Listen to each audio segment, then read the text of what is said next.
बतौर spokes person Imran Khan मैं message देना चाहता हूँ कि अगर इस मुल्क की सालमियत और इसकी बका को कायम रखना है तो इमरान खान का वजूद लाजमी है।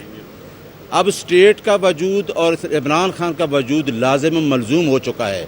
ये वो जमात है, इमरान खान ने 2 मीटिंग्स में मुझे बताया कि आप इनकी पॉलिसीज़ देख लें, इनकी कोई पॉलिसीज़ ही नहीं है।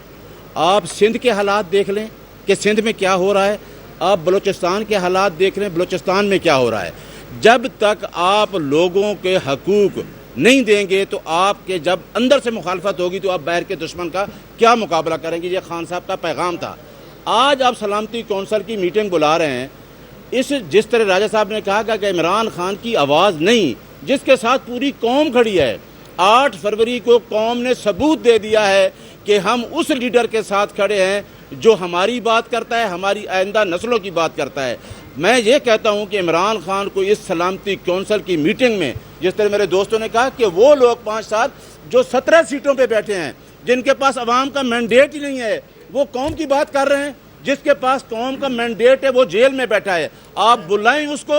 मैं देखता हूँ कि इमरान खान अडयाला की जेल के बाहर कदम रखेगा, पूरी कौम इमरान खान के साथ खड़ी होगी। और यही कौम चाहती है कि इमरान खान बाहर आए और इस मुल्क को, जिसके साथ ओवरसीज पाकिस्तानी हैं, जिसके साथ गिलगित बल्तिस्तान के लोग हैं, जिसके साथ आज़ाद कश्मीर के लोग हैं, जिसके साथ पूरा पाकिस्तान है, आप उसको माइनस करना चाहते हैं।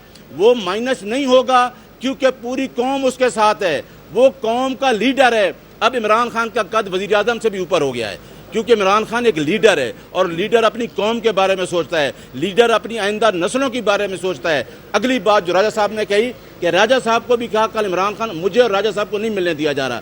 मैं तर्जमान हूँ इमरान खान का, राजा साहब कोऑर्डिनेटर हैं और 10 दफ़ा हमें रोका गया है। मैंने इमरान खान के वो अल्फाज आपको बताने हैं जो वो कंसर्न रखता है इस मुल्क के अंदर।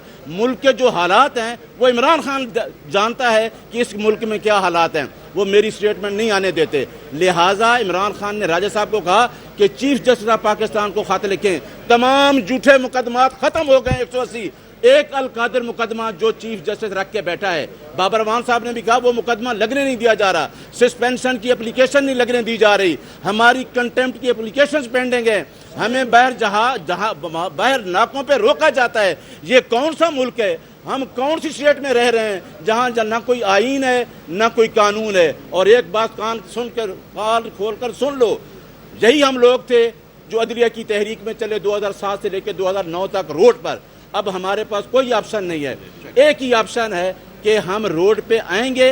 ये हमारा राइट है जो आर्टिकल 15 ऑफ द कॉन्स्टिट्यूशन हमें राइट देता है कि हम अपना पीसफुल प्रोटेस्ट करेंगे। और मैं मीडिया को सैल्यूट पेश करना चाहता हूँ कि इतने मुश्किल हालात में हमारे साथ खड़े हैं और इंशाअल्लाह आप हमारे साथ होंगे, सिविल सोसाइटी हमारे साथ होगी, पाकिस्तान के लोग हमारे साथ होंगे, क्योंकि मेरा लीडर आइन की बालादस्ती, कानून की हुक्मरानी और रूल ऑफ लॉ की जंग लड़ रहा है। और ये हम जब इमरान खान ने कहा कि कौम को बता दो कि हम ये जंग जीत चुके हैं, आपके लिए खुशखबरी है, इंशाअल्लाह हम ये जंग जीत चुके हैं। इमरान खान ही बाहर होगा। शमूलियत इख्तियार कर रही है, इसलिए इस हवाले से कोई फिक्र ना रखें, हम अकेले नहीं हैं, पाकिस्तान की कौम हमारे साथ है।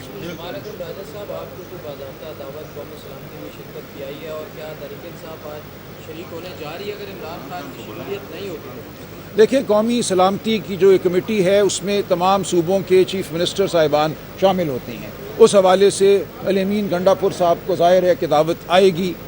हमारा मौक़िफ़ ये है कि इमरान खान से मुशावरत और उनकी राय के बग़ैर कोई राय हम नेशनल सिक्योरिटी कमेटी में नहीं दे सकते। यही बात अली अमीन गंडापुर साहब जाकर नेशनल सिक्योरिटी कमेटी को बताएंगे कि जब तक इमरान खान साहब से मुलाकात नहीं होती, मुशावरत नहीं होती और खुले माहौल में तमाम सियासी रुफ़का की, उस वक्त तक हम नेशनल सिक्योरिटी कमेटी में कोई राय नहीं दे सकते।